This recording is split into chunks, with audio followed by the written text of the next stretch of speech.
Hello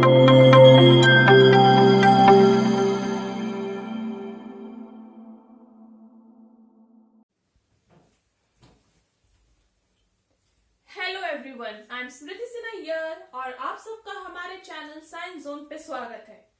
तो हमने पिछले जो वीडियो में शुरू किया था ये टॉपिक 10th स्टैंडर्ड का, हमने इसका एक वीडियो ऑलरेडी बना लिया है। वो है periodic classification of elements chapter 2 from science 1, okay. और ये महाराष्ट्र स्टेट बोर्ड सिलेबस से है। इसका ऑलरेडी एक वीडियो है, यदि आपने वो वीडियो मिस किया हो तो ऊपर दिए आई बटन पे क्लिक करके आप हमारा वो पार्ट 1 वीडियो देख सकते हो। आज ये जो है पार्ट 2 वीडियो है, जिसमें हम मेडलिफ्स पीरियोडिक टेबल, उसके मेरिट्स और डीमेरिट्स कवर करेंगे। तो हमने पिछले वीडियो में देखा था न्यूलैंड्स लॉ ऑफ ऑक्टेव। तो न्यूलैंड लॉ ऑफ ऑक्टेव में न्यूलैंड ने जो भी नॉन 60 एलिमेंट्स थे उस समय के, उसे एक 8 ग्रुप्स में अरेंज किए थे। 8 ग्रुप्स में उन्होंने increasing order of atomic mass के हिसाब से अरेंज किया और उन्होंने कहा कि जो 8 एलिमेंट है वो फर्स्ट एलिमेंट के जो उसके प्रॉपर्टीज है वो सिमिलर है, और इसलिए उन्होंने इसको लॉ ऑफ ऑक्टेव नाम दिया था। बट यो आपने देखे थे कि उसमें बहुत सारे डीमेरिट्स थे, जिसकी वजह से न्यूलैंड्स लॉ ऑफ ऑक्टेव जो है वो ज्यादा दिन तक रह नहीं पाया। क्लासिफिकेशन ऑफ एलिमेंट का न्यूलैंड लॉ ऑफ ऑक्टेव। तो नेक्स्ट क्लासिफिकेशन आया मेडलिफ्स पीरियोडिक टेबल। मेडलिफ्स पीरियोडिक टेबल जो है ये साइंटिस्ट मेडलिफ्स ने दिया था, इसलिए इसका नाम था मेडलिफ्स पीरियोडिक टेबल। उन्होंने ये टेबल जो है डेवलप किया था, उनका नाम था दिमित्री मेडलिफ। ये एक रशियन साइंटिस्ट है। उन्होंने ये पीरियोडिक टेबल डेवलप किया और उनके नाम के लिए उन्होंने लगाया मेडलिफ्स पीरियोडिक टेबल। उन्होंने 63 एलिमेंट्स को अरेंज किया। तो जब ये जो मेडलिफ्स पीरियोडिक टेबल बन रहा था तभी सिर्फ 63 नोन एलिमेंट्स थे, और इसलिए उन्होंने इन 63 नोन एलिमेंट्स को जो है पीरियोडिक टेबल में अरेंज किया। अब उन्होंने पीरियोडिक टेबल में अरेंज करने के लिए अगेन लाइक द न्यूलैंड उन्होंने एटॉमिक मास को ही बेसिस पकड़ा। तो उन्होंने पीरियोडिक टेबल में जो भी 63 एलिमेंट्स अरेंज किए उसे increasing order of atomic mass arrange किया, जैसे न्यूलैंड ने भी किया था। अब उन्होंने ये जो पीरियोडिक टेबल बनाया और उसमें जो एलिमेंट्स अरेंज किए उसे फर्दर जो है उन्होंने जो है ग्रुपिंग किया। कौन से बेसिस पे? केमिकल और फिजिकल प्रॉपर्टीज ऑफ एलिमेंट के बेसिस पे। मतलब उन एलिमेंट्स को जो उन्होंने अरेंज किया था according to increasing order of atomic mass, उन्होंने उनकी ग्रुपिंग किए टेबल में प्रॉपरली फिट करने के लिए, और उसके लिए उन्होंने प्रॉपर्टीज क्या यूज किए? Physical and chemical properties of element. तो हर एक फिजिकल और केमिकल प्रॉपर्टी एलिमेंट का स्टडी किया गया और उसके बेसिस पे उन एलिमेंट्स को अकॉर्डिंग टू एटॉमिक मास के हिसाब से भी अरेंज करके ग्रुपिंग किया गया। कौन से फिजिकल और केमिकल प्रॉपर्टीज उन्होंने कंसीडर किए थे? वो है melting point of element, boiling point, density, hydride and oxides of elements. Melting point क्या है एलिमेंट का?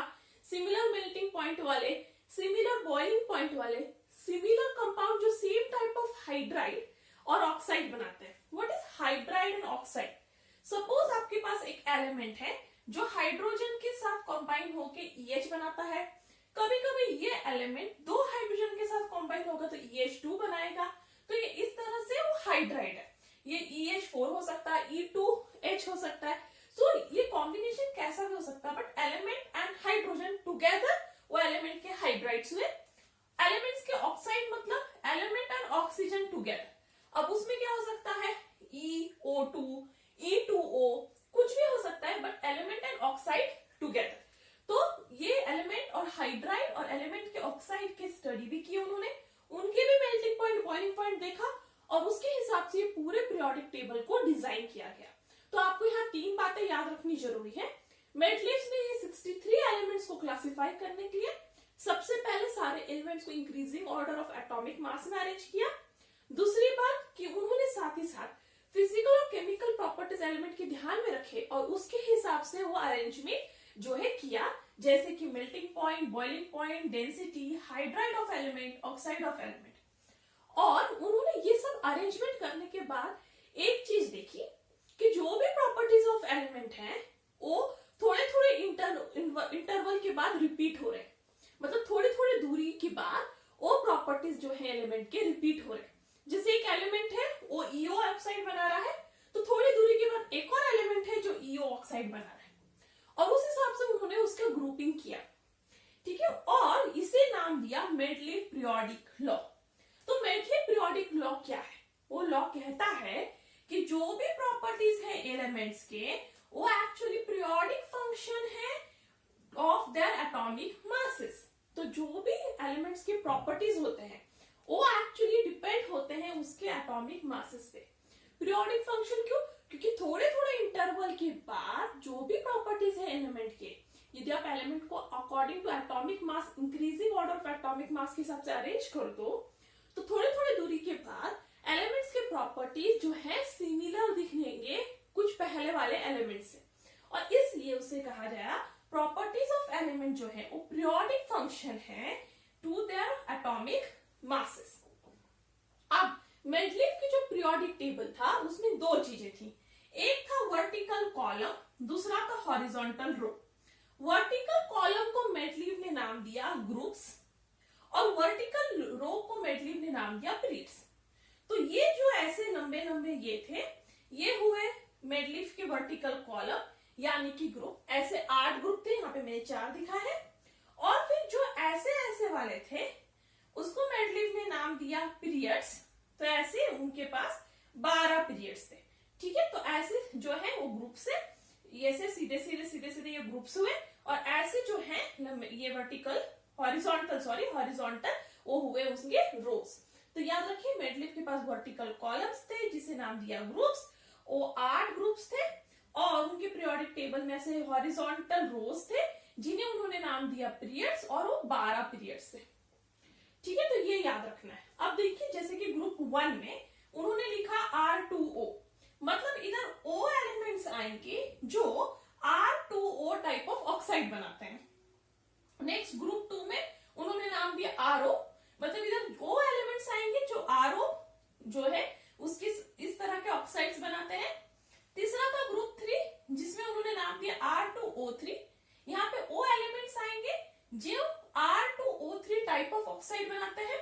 और फोर्थ उन्होंने नाम दिया RH4 एंड RO2, मतलब इधर O एलिमेंट्स हैं जो हाइड्रोजन के साथ मतलब हाइड्राइड बनाते वक्त RH4 बनाते हैं और ऑक्साइड बनाते वक्त RO2। तो ये तो उस समय मेडलीफ ने कहा था, आज हम इसे लिखते वक्त इस तरह से डिनोट करते हैं R2O, ना कि इस तरह से। तो हम जो है 2 ऊपर नहीं लिखते हैं, नीचे लिखते हैं। तो ये मेडलीफ का वे था राइटिंग, बट आज मॉडर्न वे में हम ऐसे लिखते हैं। तो मेडलीफ ने इस तरह से पीरियोडिक टेबल बनाया। तो आपको ये पॉइंट्स याद रखना बहुत जरूरी है। मेडलीफ पीरियोडिक टेबल पे शॉर्ट नोट पूछा जाए तो पहला, ये जर्मन रशियन साइंटिस्ट थे जिनका नाम मेडलीफ था, उन्होंने बनाया मेडलीफ पीरियोडिक टेबल। इसमें 63 एलिमेंट्स थे जिन्हें increasing order of atomic mass के अनुसार अरेंज किया गया। अरेंज करते वक्त उनके फिजिकल और केमिकल प्रॉपर्टीज को जो है स्टडी करके उसके हिसाब से अरेंजमेंट किया गया। मेडलीफ ने देखा कि थोड़े थोड़े इंटरवल पे प्रॉपर्टीज रिपीट हो रहे हैं, और उन्होंने पीरियोडिक लॉ बनाया कि properties of element are periodic function of atomic mass. उनके टेबल में vertical column known as groups और horizontal rows known as periods थे। अब इनके पीरियोडिक टेबल के कुछ मेरिट्स थे। मेरिट्स मींस प्लस पॉइंट, जिसकी वजह से ये पीरियोडिक टेबल को मान्यता मिली। पहला प्लस पॉइंट था कि जो भी एटॉमिक मास था कुछ एलिमेंट्स का, उन्होंने उसको रिवाइज किया। रिवाइज किया मतलब उनके एटॉमिक मासेस को चेंज किया। तो कुछ एलिमेंट्स के एटॉमिक मासेस को मेडलीफ ने चेंज किया, जिससे वो उन एलिमेंट को प्रॉपर जगह पे पीरियोडिक टेबल में फिट कर सके, ठीक है। क्योंकि जो एटॉमिक मास एक्चुअली वो एलिमेंट्स के दिखाए जा रहे थे पहले, उन एटॉमिक मास के हिसाब से मेडलीफ उन एलिमेंट को प्रॉपर जगह नहीं दे पा रहे थे पीरियोडिक टेबल में। इसलिए मेडलीफ ने क्या किया, उनके एटॉमिक मासेस को चेंज किया। जैसे कि उन्होंने बेरिलियम का जो एटॉमिक मास नोन था पहले न्यूलैंड लॉ ऑफ ऑक्टेव तक जो था 14.09, उन्होंने मेडलिव ने उसे चेंज करके 9.4 कर दिया, जिससे अब बेरिलियम उनके पीरियोडिक टेबल में बोरॉन के पहले प्लेस किया जा सकता था और वही उसका सही जगह था, क्योंकि उसके प्रॉपर्टीज के हिसाब से वो बोरॉन के पहले आना चाहिए था, ना कि बाद में। और 14.09 की वजह से वो बाद में आ रहा था, इसलिए उन्होंने उसको चेंज करके रिवाइज करके क्या किया, 9.4। दूसरा प्लस पॉइंट था कि उन्होंने अपने पीरियोडिक टेबल में कुछ वैकेंट स्पेसेस छोड़े। वैकेंट स्पेसेस मतलब खाली स्पेसेस। तो उन्होंने अपना पीरियोडिक टेबल बनाया, आप टेक्स्ट बुक में देख सकते हैं उनका पीरियोडिक टेबल। उन्होंने बनाते वक्त क्या किया, एलिमेंट्स फिल करते गए ऐसे, और किधर किधर ना जगह खाली छोड़ दिया। अब ये जगह खाली छोड़ा था इसलिए नहीं कि मेडलिव को वहां पे फिट करने के लिए कुछ मिला नहीं, या मेडलिव को उनको खाली रख के अच्छा लग रहा था, बट उन्होंने वो खाली जगह उन एलिमेंट्स के लिए छोड़ दिए जो तब तक डिस्कवर नहीं हुए थे। तो मेडलिव को बहुत अच्छे से पता था कि साइंस जो है वो धीरे धीरे डेवलप होगा और भी 63 एलिमेंट्स के अलावा और भी फ्यूचर में एलिमेंट्स नोन हो सकते हैं। अब जो नॉन एलिमेंट्स होंगे फ्यूचर में, उन्हें तो फिट करने के लिए कहीं जगह चाहिए, नहीं तो उनका पीरियोडिक टेबल बनाने का कुछ यूज नहीं है। इसलिए उन्होंने बहुत अच्छे से प्रॉपर्टी स्टडी करके इस तरह से जगह छोड़ा कि फ्यूचर में वहां पे कोई नॉन एलिमेंट आए तो प्रॉपरली उनके टेबल में फिट हो जाए। तो इसके हिसाब से उन्होंने जो पहले 3 खाली जगह छोड़े थे, उस खाली जगह पे उन्होंने नाम दिया कि फ्यूचर में सपोज कोई एलिमेंट पता चले उन खाली जगहों के लिए, तो उनके नाम रखे उन्होंने, एक का बोरेन, एक का एल्युमिनियम और एक का सिलिकॉन। उनके एटॉमिक नंबर थे, सॉरी एटॉमिक मास थे 44, 68 एंड 72। तो उन्होंने प्रिडिक्ट किया था, ओके, उन्होंने ये सब प्रिडिक्ट किया था, क्योंकि ये एलिमेंट्स तीनों उस समय डिस्कवर नहीं हुए थे। उन्होंने बस खाली जगह छोड़ दिए, और एक का बोरॉन, एक का एल्युमिनियम और एक का सिलिकॉन नाम क्यों दिया, क्योंकि ये खाली जगह बोरॉन, एल्युमिनियम और सिलिकॉन के बाद आ रहा था पीरियोडिक टेबल में, और जगह बाद में आ रहा था। अब वो अननोन एलिमेंट के नाम उन्हें पता नहीं थे, तो उन्होंने सोचा ठीक है, इसका नाम हम एक का बोरॉन रख देते हैं, एक का एल्युमिनियम और एक और सिलिकॉन, और ये जगह जो है बोरॉन, एल्युमिनियम, सिलिकॉन के बाद खाली छोड़ दी। और उनके एटॉमिक जो है मास भी प्रिडिक्ट कर दिया मेडलिव ने, कहा कि उसका एटॉमिक मास 44, 68 और 72 होगा। और आज की डेट में जब वो एलिमेंट्स नोन हैं, उनका नाम है स्कैंडियम, गैलेनियम एंड जर्मेनियम। तो मेडलिव का ये एक का बोरॉन था एक्चुअली स्कैंडियम, एक का एल्युमिनियम था गैलेनियम और एक का सिलिकॉन था जर्मेनियम। तो उस जमाने में जब ये एलिमेंट्स नोन नहीं थे, तभी जो है मेडलिव ने भविष्यवाणी कर दी थी कि इन एटॉमिक मास के कुछ एलिमेंट्स नोन होंगे फ्यूचर में, और उनके लिए मैं जगह छोड़ रहा हूं, और ये नोन हुए। और इसलिए मेडलिव के पीरियोडिक टेबल को बहुत मान्यता मिली और तुरंत उसे जो है अपना लिया गया, ये कह के कि ये टेबल सही है, क्योंकि यहाँ पे अननोन एलिमेंट्स जो फ्यूचर में नोन हो रहे हैं उनके लिए भी जगह बनी हुई है। और जो मेडलिव ने प्रॉपर्टी कहा था उन एलिमेंट्स के बारे में कि फ्यूचर में सपोज ये एलिमेंट नोन होंगे तो इनकी प्रॉपर्टीज क्या होंगे, ऐसे भविष्यवाणी मेडलिव ने की थी, वो प्रॉपर्टीज मैच हो रहे थे जो आज नोन एलिमेंट्स के साथ। ये प्रूफ करने के लिए ये एक टेबल है जहां पे जो है मेडलिव ने कहा था एक का एल्युमिनियम नाम का एक एलिमेंट मिलेगा, जिसे आज हम गैलेनियम नाम से जानते हैं, और उसके प्रॉपर्टीज जो है मेडलिव ने उस समय प्रिडिक्ट कर दिया था कि उस एलिमेंट का एक का एल्युमिनियम का मास होगा, एटॉमिक मास होगा 68, आज गैलेनियम का एटॉमिक मास 69.7 है, वेरी क्लोज। मेडलिव ने कहा था इसकी डेंसिटी होगी 5.9, इसकी डेंसिटी यस 5.94 है गैलेनियम की, ये भी बहुत ही करेक्ट था। मेल्टिंग पॉइंट के बारे में मेडलिव ने कहा था कि एक का एल्युमिनियम का मेल्टिंग पॉइंट बहुत लो होगा, और हाँ गैलेनियम का मेल्टिंग पॉइंट 30.2 डिग्री सेल्सियस से बहुत लो है। नेक्स्ट उन्होंने कहा था फॉर्मूला ऑफ क्लोराइड, मतलब एक का एल्युमिनियम क्लोराइड के साथ कॉम्बाइन होके क्या बनाएगा, ECl3, और हाँ जब गैलेनियम पता चला तो गैलेनियम क्लोराइड के साथ फॉर्म करता है GaCl3, वेरी सिमिलर। फिर उन्होंने कहा कि फॉर्मूला जो है ऑफ ऑक्साइड, मतलब एक का एल्युमिनियम ऑक्साइड के साथ कॉम्बाइन होके क्या बनाएगा, E2O3, और जब गैलेनियम की पता चला तो वो भी बना था Ga2O3, तो E को जो सिर्फ है आपको गैलेनियम से रिप्लेस करना है। उन्होंने नेचर ऑफ ऑक्साइड भी प्रिडिक्ट कर दिया था। मेडलिव ने कहा था कि एक एल्यूमिनियम एम्फोटेरिक ऑक्साइड बनाएगा, मतलब एक ऐसा ऑक्साइड जो एसिडिक भी होगा और बेसिक भी। ठीक है, एम्फोटेरिक मतलब वो एसिडिक नेचर भी दिखाएगा और बेसिक नेचर भी, और गैलेनियम एम्फोटेरिक ऑक्साइड ही था। ये सारे प्रॉपर्टीज जो मेडलिव ने प्रिडिक्ट किए थे वो आज के नॉन एलिमेंट के साथ इतनी अच्छी तरह मैच हो रहे थे कि लोगों को मेडलिव पीरियोडिक टेबल अपनाना ही पड़ा और उस पीरियोडिक टेबल को उतनी इज्जत मिली। नेक्स्ट मेरिट ये था कि जब मेडलिव ने पीरियोडिक टेबल बनाया था तब नोबल गैसेस पता नहीं थे। नोबल गैसेस मतलब वो गैसेस जो जल्दी रिएक्ट नहीं होते हैं, जो बहुत स्टेबल है, वो गैसेस तब तक पता नहीं थी। तो उन गैसेस के लिए उनके पीरियोडिक टेबल में कोई जगह नहीं थी। बट स्टिल मेडलिव ने कोई प्रॉब्लम होने नहीं दिया। कैसे? जब गैसेस हीलियम, आर्गन और नियॉन का पता चला तो मेडलिव ने एक नया ग्रुप बनाया, दैट इज जीरो ग्रुप। तो मेडलिव की इसमें पहले कितने ग्रुप थे? 8 ग्रुप थे, ग्रुप 1 टू ग्रुप 8। अब जब ये नोबल गैसेस का पता चला तो मेडलिव ने क्या किया, एक और ग्रुप भी अलग से बना दिया जिसका नाम रख दिया जीरो ग्रुप। उन्होंने ये जीरो ग्रुप को जो है लास्ट 8 ग्रुप के बाद प्लेस कर दिया। उनको उसकी वजह से कोई पीरियोडिक टेबल को डिस्टर्ब नहीं करना पड़ा, उनका पीरियोडिक टेबल वैसे के वैसे रहा। सिर्फ लास्ट में एक जीरो ग्रुप ऐड हो गया जिसमें नोबल गैसेस आके बैठ गए। और ये सब जो प्लस पॉइंट की वजह से मेडलिव पीरियोडिक टेबल जो है अपना लिया गया। तो ये ध्यान रखना जरूरी है, what is Mendeleev periodic table and what were its merits. तो चलिए अब हम देखते हैं उसके डीमेरिट्स जिसके वजह से आगे मॉडर्न पीरियोडिक टेबल का इजाद हुआ।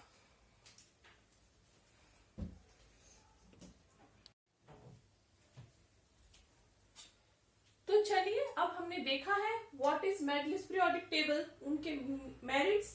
अब हम देखते हैं डीमेरिट्स ऑफ मेडलिव पीरियोडिक टेबल, जिसकी वजह से मेडलिव पीरियोडिक टेबल जो है आगे जाके जो है वो स्टैंडर्ड नहीं रहा और उसके बाद जरूरत पड़ी मॉडर्न पीरियोडिक टेबल की। तो मेडलिव पीरियोडिक टेबल में बहुत सारे मेरिट्स थे, बहुत सारी अच्छी चीजें थी, उसके बावजूद उसमें कुछ डीमेरिट्स रह गए जिसे भरा नहीं गया, और उसकी वजह से अभी जो है मॉडर्न पीरियोडिक टेबल को हम स्टैंडर्ड कहते हैं, ना कि मेडलिव पीरियोडिक टेबल को। तो वो डीमेरिट्स क्या है? तो सबसे पहला डीमेरिट ये था कि एटॉमिक मास ऑफ कोबाल्ट और निकल को सेम रखा गया था। यदि आप मेडलिव पीरियोडिक टेबल देखोगे तो एटॉमिक मास जो है कोबाल्ट और निकल का एकदम सेम है, जिससे ये क्वेश्चन हुआ कि जो अरेंजमेंट है कोबाल्ट और निकल का वो सही है कि नहीं। भले वो एक ही जगह पे प्रेजेंट है दोनों, क्योंकि दोनों का एटॉमिक मास सेम है, बट कौन पहले हो और कौन बाद में, ये एक बहुत बड़ा क्वेश्चन था। नेक्स्ट ये प्रॉब्लम था कि जो आइसोटोप्स हैं, जब मेडलिव ने पीरियोडिक टेबल बनाया था तब आइसोटोप्स जो है वो इन्वेंट नहीं हुए थे, डिस्कवर नहीं हुए थे। तो आइसोटोप्स के बारे में उस समय किसी को नहीं पता था। बट बहुत सालों बाद जब आइसोटोप्स का पता चला तब पता चला कि आइसोटोप्स के जो केमिकल प्रॉपर्टीज हैं वो एकदम सेम होते हैं, बट उनके एटॉमिक मास डिफरेंट होते हैं। मेडलिव ने पीरियोडिक टेबल कैसे बनाया था? According to increasing atomic mass, but same chemical property वालों को एक ग्रुप में रखा था।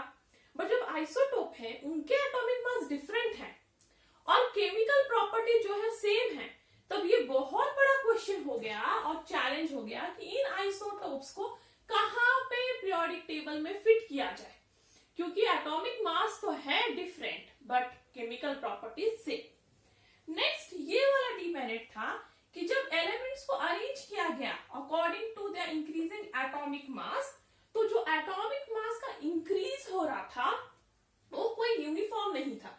जैसे एक एलिमेंट से दूसरे एलिमेंट में जाने पे सपोज एटॉमिक मास 2 से इंक्रीज हुआ, तो दूसरे से तीसरे में जाने में वो 4 से इंक्रीज हो रहा है, फिर तीसरे से चौथे में जाने में 6 से, मतलब वो कोई यूनिफॉर्म नहीं है। कभी 1 से इंक्रीज हो रहा है, कभी 2 से इंक्रीज हो रहा है, कभी 4 से इंक्रीज हो रहा है, कभी 6 से इंक्रीज हो रहा है। तो एक यूनिफॉर्मिटी नहीं दिख रहा था, जिसकी वजह से ये क्वेश्चन आ रहा था कि यदि 2 हैवी एलिमेंट्स हैं जिनके बीच में ठीक है मेडलिव ने कोई जगह छोड़ दी है, बट फ्यूचर में कुछ और एलिमेंट मिले तो उन्हें कहां फिट किया जाए, क्योंकि यूनिफॉर्मिटी तो है ही नहीं एटॉमिक मास के इंक्रीजिंग ऑर्डर में। तो ये नेक्स्ट डीमेरिट था। और एक लास्ट जो जो बहुत इंपॉर्टेंट डिमेरिट था, वो बहुत बड़ा क्वेश्चन बन चुका था, वो था position of hydrogen. Position of hydrogen जो है बहुत बड़ा प्रॉब्लम बन गया था, क्योंकि जो हाइड्रोजन एलिमेंट है उसके प्रॉपर्टी सिमिलर थे हैलोजन से, जो ग्रुप 7 के एलिमेंट्स थे, और उसके प्रॉपर्टीज इवन सिमिलर थे अल्कली मेटल से, जो ग्रुप 1 के एलिमेंट थे। तो ये बहुत बड़ा क्वेश्चन था कि हाइड्रोजन को हैलोजन ग्रुप 7 में फिट किया जाए या फिर अल्कली मेटल के साथ ग्रुप 1 में फिट किया जाए, किधर जो है आपका हाइड्रोजन जाएगा। तो जो हाइड्रोजन है वो ग्रुप 7 दैट इज हैलोजन के साथ सिमिलर कैसे दिखा रहा था। हाइड्रोजन का मॉलिक्यूलर फॉर्मूला होता है H2, हैलोजन का भी होता है Cl2, फ्लोरीन का भी होता है F2, करेक्ट। हाइड्रोजन जो है अल्कली मेटल के साथ बनाता है कंपाउंड लाइक NaH, और हैलोजन भी उसी तरह से बनाता है NaCl। हाइड्रोजन जो है वो कंपाउंड जैसे नॉन मेटल के साथ बनाता है CH4, हैलोजन भी बनाता है Cl4। तो ये सेम है, इसकी हाइड्रोजन और हैलोजन की प्रॉपर्टी एकदम सेम दिख रहे थे, ठीक है। सिमिलरिटी, हाइड्रोजन और अल्कली मेटल्स के प्रॉपर्टी भी सेम थे। हाइड्रोजन जो है क्लोरीन के साथ बनाता है HCl, अल्कली मेटल जैसे कि सोडियम वो भी क्लोरीन के साथ बनाता है NaCl। हाइड्रोजन ऑक्साइड बनाता है H2O, Na ऑक्साइड बनाता है Na2O। हाइड्रोजन सल्फाइड बनाता है H2S, Na सल्फाइड बनाता है Na2S। तो हाइड्रोजन की प्रॉपर्टी अल्कली मेटल ग्रुप 1 के साथ भी सेम थे। तो बहुत बड़ा क्वेश्चन हो गया कि हाइड्रोजन को कहां फिट किया जाए, ग्रुप 7 में या ग्रुप 1 में। और ये 4 डीमेरिट्स की वजह से जो है मेडलिफ पीरियोडिक टेबल के बहुत सारे मेरिट होने के बावजूद मेडलिफ पीरियोडिक टेबल को एक क्वेश्चन मार्क आ गया कि ये सही है कि नहीं। तो ध्यान रखें ये 4 डीमेरिट्स, पहला कोबाल्ट और निकल के एटॉमिक मास सेम है, इसलिए क्वेश्चन है पहले कौन लिखा जाएगा। नेक्स्ट, आइसोटोप्स जिनके एटॉमिक मास डिफरेंट होते हैं बट केमिकल प्रॉपर्टी सेम है, तो कहां प्लेस किए जाए। नेक्स्ट, कि एलिमेंट्स का जो इंक्रीजिंग ऑर्डर ऑफ एटॉमिक मास है वो यूनिफॉर्म नहीं है, वो कैसे भी इंक्रीज हो रहा है, जिसके वजह से फ्यूचर में नहीं पता दो हैवी एलिमेंट्स के बीच में कितने एलिमेंट डिस्कवर होंगे और उन्हें कैसे फिट करेंगे। Next, position of hydrogen, hydrogen group 7 में होगा या ग्रुप 1 में, क्योंकि उसके प्रॉपर्टीज हैलोजेंस और अल्कली मेटल दोनों से सेम है। अब इसके बाद एक यूज योर ब्रेन क्वेश्चन है आपकी टेक्स्ट बुक में, उसमें से जो फर्स्ट क्वेश्चन है वो है write molecular formula of oxides of following elements according to Mendeleev periodic table. तो मेडलिफ का पीरियोडिक टेबल देखना है आपको, और ये जो ब्लैक में मैंने एलिमेंट्स लिखे हैं उनके ऑक्साइड्स लिखने हैं। अब कैसे लिखना है, आप जब मेडलिफ का पीरियोडिक टेबल देखोगे टेक्स्ट बुक में तो उसमें बना हुआ है राइट ग्रुप 1, ग्रुप 2, ग्रुप 3 और ऐसे ही ग्रुप 8 तक, करेक्ट, ऐसे बना हुआ है ऑलरेडी। ग्रुप 1 में यदि आप देखोगे तो वहां पे आप देखोगे R2O, ग्रुप 2 में आप देखोगे तो RO दिखेगा, और ऐसे ही आप आगे आगे जाओगे तो आपको जो है R के साथ ऑक्सीजन के अलग अलग कॉम्बिनेशन दिखेंगे ग्रुप 8 तक। तो आपको देखना है जो एलिमेंट दिया है वो कौन से ग्रुप में बिलोंग करता है, और उस ग्रुप के हेडिंग पे जो R वाला कॉम्बिनेशन दिया है ऑक्सीजन के साथ, वही R को उस एलिमेंट से रिप्लेस करके लिखना है। जैसे कि फॉर एग्जांपल सोडियम है, सोडियम को यदि आप जाओ टेक्स्ट बुक में और पीरियोडिक टेबल में देखो तो आप देखोगे सोडियम ग्रुप 1 को बिलोंग करता है। ग्रुप 1 में उन्होंने कहा है R2O, मतलब सोडियम क्या होगा, R को रिप्लेस करना है, वो हो जाएगा Na2O। 2 ऊपर क्यों लिखा है मैंने, क्योंकि मेडलिफ्स के हिसाब से आपको ये एलिमेंट्स के फॉर्मूला लिखने हैं, और मेडलिफ्स में जो था ये 2, 3 जो भी था वो है ना ऊपर लिखा है ना कि नीचे, इसलिए हमने वो ऊपर ही लिखा है। नेक्स्ट है सिलिकॉन, सिलिकॉन को यदि आप जाओगे मेडलिफ के पीरियोडिक टेबल में आप उसे ग्रुप 4 में पाओगे। ग्रुप 4 में उन्होंने कहा है ऑक्साइड का फॉर्मूला होगा RO2, इसलिए मैंने यहां क्या लिखा SiO2। सिमिलरली यदि आप कैल्शियम को देखोगे तो कैल्शियम मेडलिफ के पीरियोडिक टेबल में ग्रुप 2 में मिलेगा। ग्रुप 2 में ऑक्सीजन का फॉर्मूला क्या है RO, R को जो है कैल्शियम से रिप्लेस कीजिए तो हो जाएगा CaO। वैसे ही कार्बन का होगा CO2, Rb का होगा Rb2O, फास्फोरस होगा P2O5, Ba का होगा BaO, Cl का होगा Cl2O7, Sn का होगा SnO2। सिमिलर टू दैट एक नेक्स्ट क्वेश्चन है right formula of compound of following element with hydrogen. तो हाइड्रोजन के साथ ये जो आगे के ब्लैक वाले एलिमेंट्स है वो हाइड्रोजन के साथ क्या फॉर्म करते हैं। तो जैसे आपको हर एक ग्रुप में ऑक्सीजन का मिलेगा कुछ फॉर्मूला, वैसे ही उस टेबल में आपको ग्रुप के नीचे जो है हाइड्रोजन का भी कुछ फॉर्मूला मिलेगा, जैसे RH4 ऐसा कुछ मिलेगा। ठीक है, तो आपको जाना है, देखना है कार्बन कहाँ प्रेजेंट है, कौन से ग्रुप में। जो भी ग्रुप में कार्बन प्रेजेंट है तो कार्बन ग्रुप 4 में मिलेगा आपको। तो जैसे आप कार्बन ग्रुप 4 में देखोगे तो ग्रुप 4 में पाओगे उसके ऊपर लिखा हुआ है RH4। तो R को कार्बन से रिप्लेस कीजिए तो CH4 हो जाएगा। सल्फर आपको मिलेगा ग्रुप 6 में, वहां पे होगा RH2, तो R को सल्फर से रिप्लेस कीजिए SH2 हो जाएगा। सिमिलरली बोरोन हो जाएगा BH, AS हो जाएगा ASH3, फ्लोरीन का हो जाएगा FH, O का हो जाएगा OH2, N का हो जाएगा NH3 और Cl का हो जाएगा ClH। तो इस तरह से आप जो है मेंडलीव पीरियोडिक टेबल कंप्लीट हो रहा है यहाँ पे और आप स्टडी कर सकते हो। यदि आपको कोई भी डाउट है, कमेंट है, सजेशन है, आप नीचे जो है कमेंट बॉक्स में मुझे बता सकते हो, या फिर मेल आईडी है askyourdoubts04@gmail.com पे भी पूछ सकते हो या बता सकते हो। और आगे के वीडियो में हम जो है मॉडर्न पीरियोडिक टेबल शुरू करेंगे। सो तब तक के लिए thank you and stay tuned.